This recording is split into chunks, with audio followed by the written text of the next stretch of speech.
Hey, what's going on, everybody? Welcome to a special episode of The Contents of This Package. I'm your host, Wes Pendleton. I'm here with my good buddy, John Smythe. Smythe, how you doing, man? Yo, I'm good. How are you? I'm doing great, man. Really excited for this brand new collection to see the light of day. We've been talking about us starting to build a collection of collections, so to say. We've been talking about this pretty much for the entire year.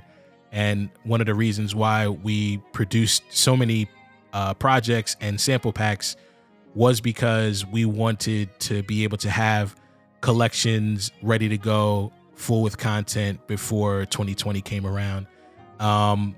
This collection was very near and dear to Smythe. Smythe is actually from the New York area, relocated to South Jersey, but you're a New Yorker to me. Yeah, I feel like to all Philadelphians, whatever you guys call yourselves, they just look at me, they see I'm a Giants fan, they see I like DJ Premier, and they just group me in like that. So yeah. You can't get any more New York than that. Giants and DJ Premier. Yeah. Yeah. Man, yeah, man. I hope DJ Premier listens to our podcast. That would be awesome. Yeah. That would be awesome. I wouldn't be surprised if he does, man. We already know that. I mean, there's some pretty serious heavyweights know what we're doing. So yeah. there's sometimes I wish we really could talk about like who buys our stuff, but I'm not trying to blow up people's spots, man. Yeah, no, absolutely not. I feel you on that. Yeah. But yeah, the New York City collection dropped Monday, and it features 5 sample packs. The first one being the 1993 pack, which dropped last year. Dungy Bins, I believe, also dropped last year. Zulu Theory dropped earlier this year. Shaolin Subway dropped earlier this year, and Junction actually just dropped last month. I think Shaolin was last year. No, I think Shaolin Subway was this year. I'm pretty sure. I'm almost like certain it was this year. But all of these packs pay homage to the New York sound, man. And one of the best parts about it is each specific pack has a very distinct sound, coming from a very distinct era. The funny thing is, so we have 5 packs. You actually didn't produce 1993. That was all Joel. But from an EP standpoint, that was actually co-produced by me and Joel. So I'm glad to assist Joel on that. He's busy, so he's not on this episode for today. But really, like, the essence of the other packs was all executive produced by you, Smythe. Mm-hmm. Yeah. I remember. Wow, this is really taking me back. So Dungy Bins was done. I just looked that pack up, like last week, just to kind of remember what it sounded like. That was done while I was hurt. Oh yeah, that's right. Yeah. And so 1993, I even almost remember the order of it. So 1993, I believe, came first. It did. Then it was Shaolin Subway. Shaolin Subway happened a few weeks before I got hurt. That was released in October. So that was 2018. Yeah. Wow. Then I got hurt, and then Dungy Bins came out. I remember I couldn't even do anything, and I remember John and Joe worked on Dungy Bins, and it came out, and it was a hit. And I felt so bad because I couldn't do anything. I couldn't even get upstairs to dropping work. the ball as usual. It's like, no. No, I'm just joking. Yeah, no, my knee dropped the ball. Yeah, straight up. No, but as much as you contribute, man, some of us also got to get some shine from time to time. Good Lord. Yeah, no, but Dungy Bins was an amazing pack. Same thing with 1993. I believe that was Chris Stevens. No. 1993 was Cam. He played saxophone on it, remember? Right. Yeah. Yeah, I remember when all Zulu Theory was, I think, late last year. Zulu Theory was around December or January of this year. And then, of course, Junction was a few weeks ago. And I say all of that to say each of these packs really was like a moment, man, when we put it out, because 1993 I think was the first time we collaborated with someone on a pack. Yeah, outside of the team. Outside of the team. Right. Man, the way the saxophone, first of all, the vibe that it brought was just incredible. It's definitely that Pete Rock, like what's it? They Reminisce Over You, with that saxophone. That's that feeling that it brings back. Right. And that was really like when I went to Joel about the idea of doing it. That pretty much was like the baseline. You know what I'm saying? So we kind of started from there and then built out. But the thing that we didn't want to do is we didn't want to have sax on every track. Right. What we were primarily focused on was being as jazzy as possible. It's funny because Joel is not really like a jazz pianist, but the dude somehow strings together these great progressions, and he's like, yeah, they're not that good. And I'm like, Joel, what are you talking about, man? Yeah. But yeah, it was a great and fun pack to work on. Cam is actually down in Florida. He was still in college at this point, and I think he actually recorded everything in his like dorm room or something like that. I think if I remember correctly. Yeah. That pack, the way it just came together was incredible, and I think that's why it went across so well. Yeah, the thing I notice about Joel when I listen to Joel's compositions, I feel like it's almost like Joel starts chord progressions from the middle, where like the way that I think like harmonically and even just in arrangement, I'm very suspense, or it's not suspense. I guess suspense is the right word, but suspended, and then what's the word? Resolution. I'm very like boom, boom, boom. Like, one chord, suspense, resolution, or create tension, let the tension and then resolve it. Where Joel, it's almost like he starts in the middle, maybe with something that's resolved, and then it gets tension, and then it kind of like modulates somewhere else, and then somehow towards the end of the loop or towards the end of the progression, you find yourself getting back to where you started, and it's kind of like, how did I get here? Right. That's like a very abstract, somewhat theoretical deep dive into Joel. Right. Right. But yeah, no, Joel is that's why it really works, because a lot of these New York packs are very jazzy. A lot of the sound of the 90s, like Jazzmatazz, obviously with Guru and Tribe, and Pete Rock and CL Smooth. A lot of that stuff is really jazz. Right. Speaking of Tribe, that was really like, that sound was really the basis of Zulu Theory. Yeah. Was dropped at the end of 2018, you said? Yeah. Zulu Theory was half me and half Joel. I remember I came up with the idea towards the end of the year.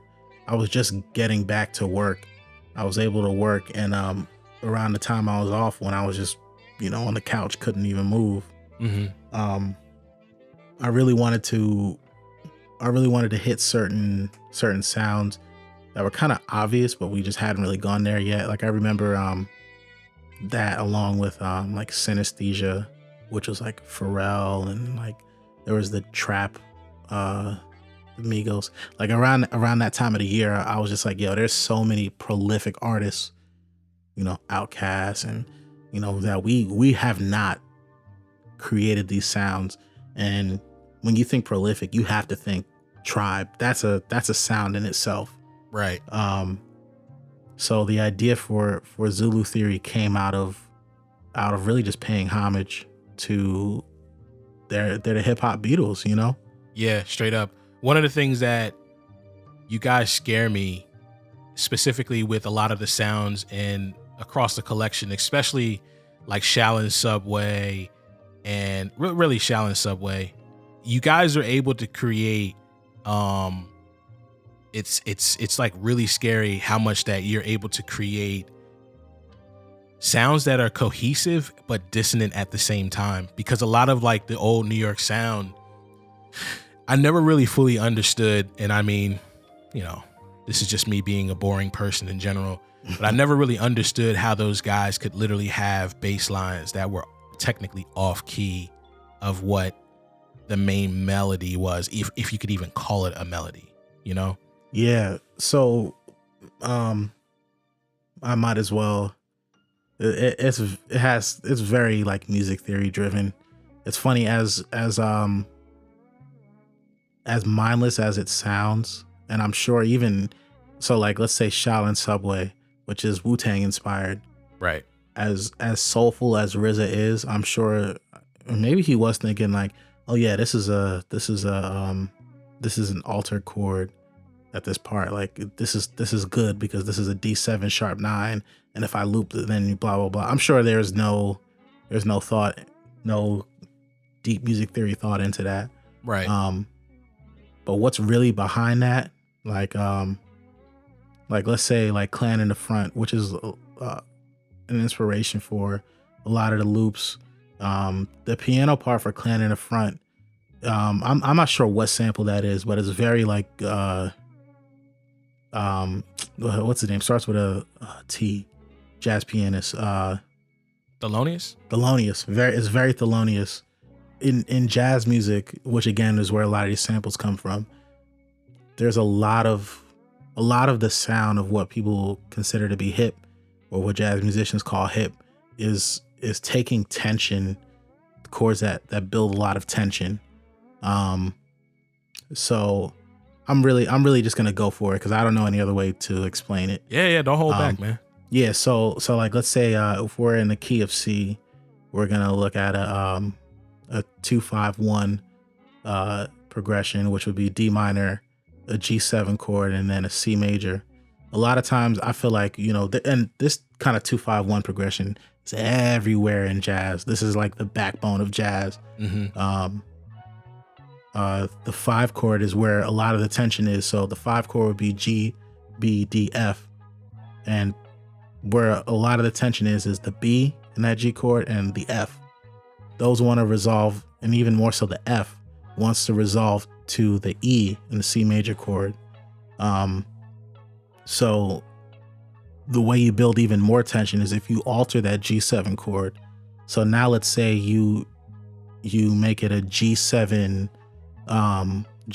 flat 9, right? Mm-hmm. Which would be G, B, D, F, and then D flat. Now you've got a D flat chord, which is not even in the key of C. So you're building a lot of tension there. Or let's say you take the 5. Let's say you raise the 5. So now you have a G7 sharp 5 flat 9, which is, if you guys look in the packs, there's a bunch of these. You guys may be like, yo, what is this hashtag? This hashtag in these chords. It's really just, you know, altering the chord. So that number sign really just means a sharp 5. Right. So the way that these chords sound, that's really that Wu-Tang sound. There's a lot of dissonance in those chords because it's supposed to create so much tension that by the time you resolve the chord into whatever the next chord is, it just creates a better feeling. So like there's loops like Clan in the Front where it almost sounds like he's just kind of like mashing his hands on the piano. Right. Those are sections where if you listen to the full sample, those are sections of the song where they're creating tension. Or like even Scenario by A Tribe Called Quest, that doom doom doom, exactly, and the organ is playing some off chords.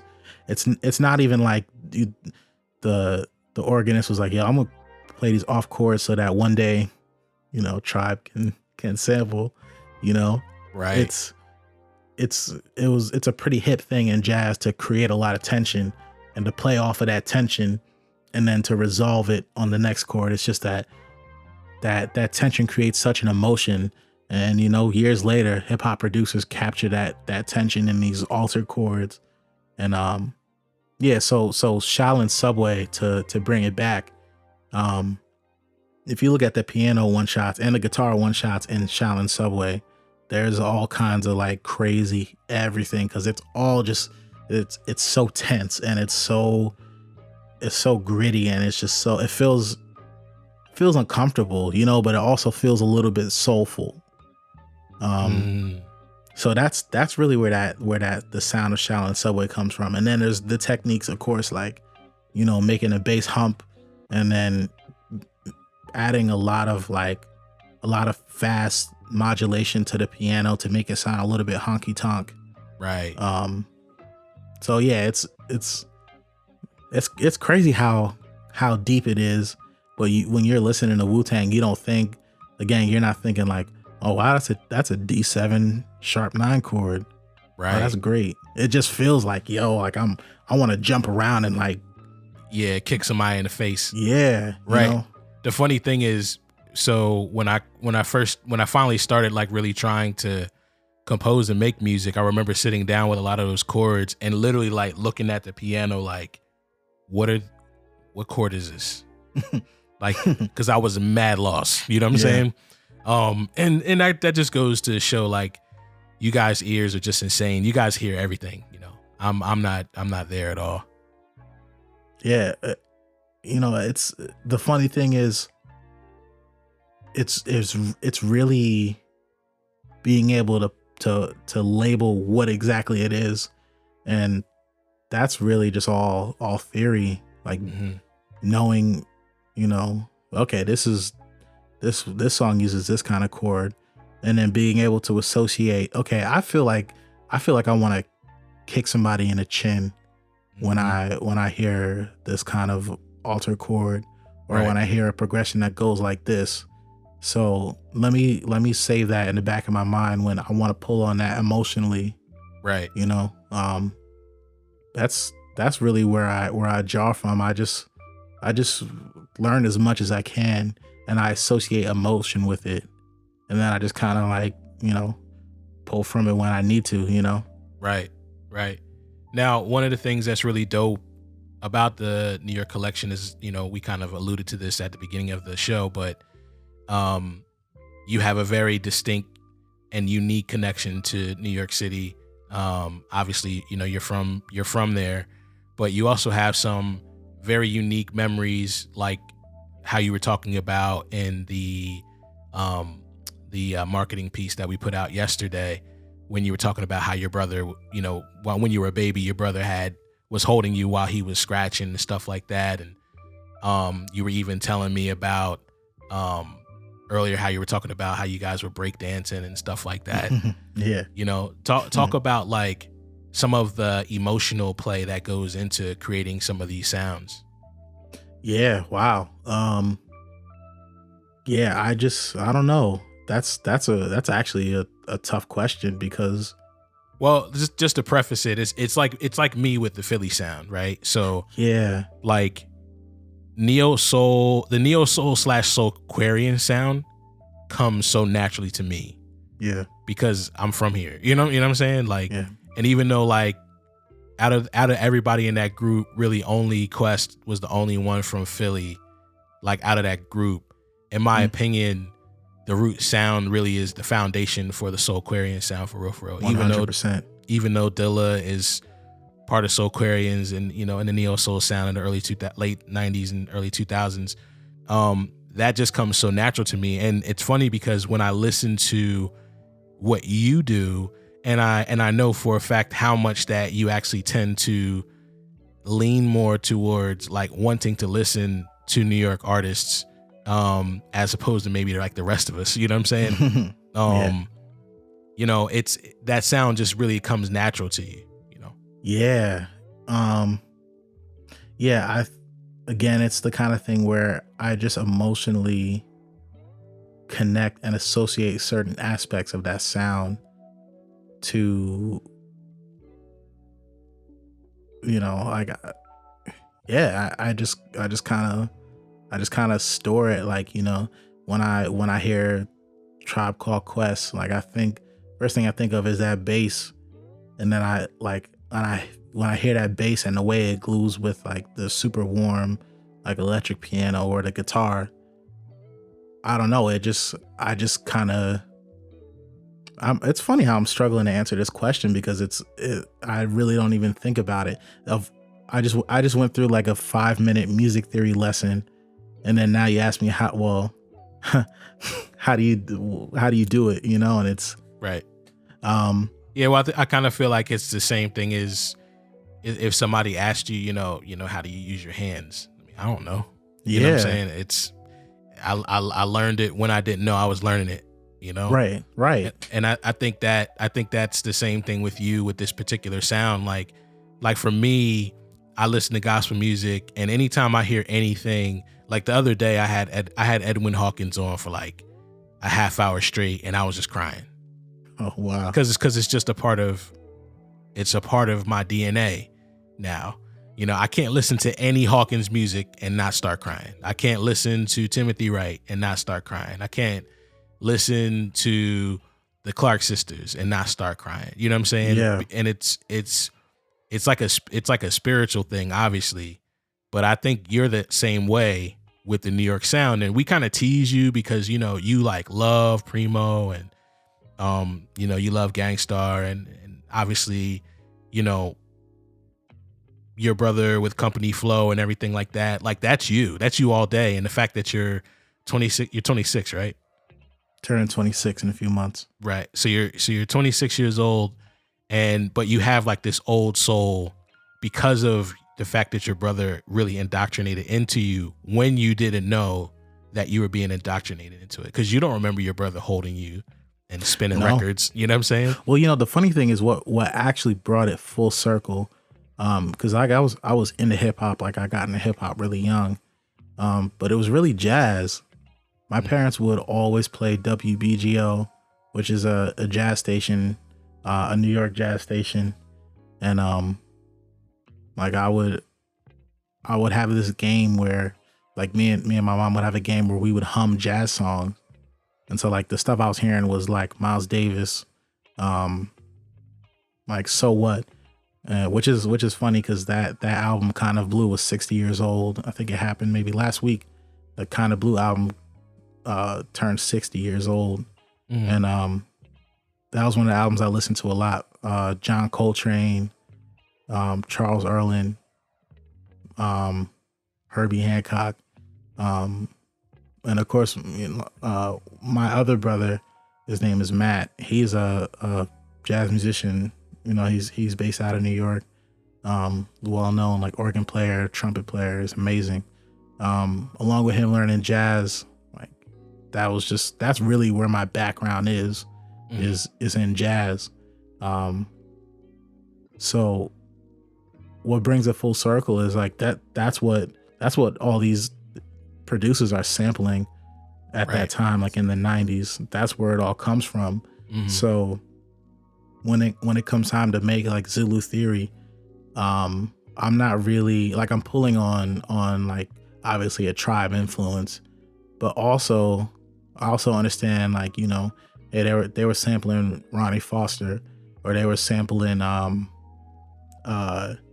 Freddie Hubbard, you know, or they're, you know, like Black Moon was sampling Ronnie Laws, or you know, like whatever it was. All of these are jazz musicians, and that's really a language that I understand just as much as hip hop, is that like 70s jazz thing.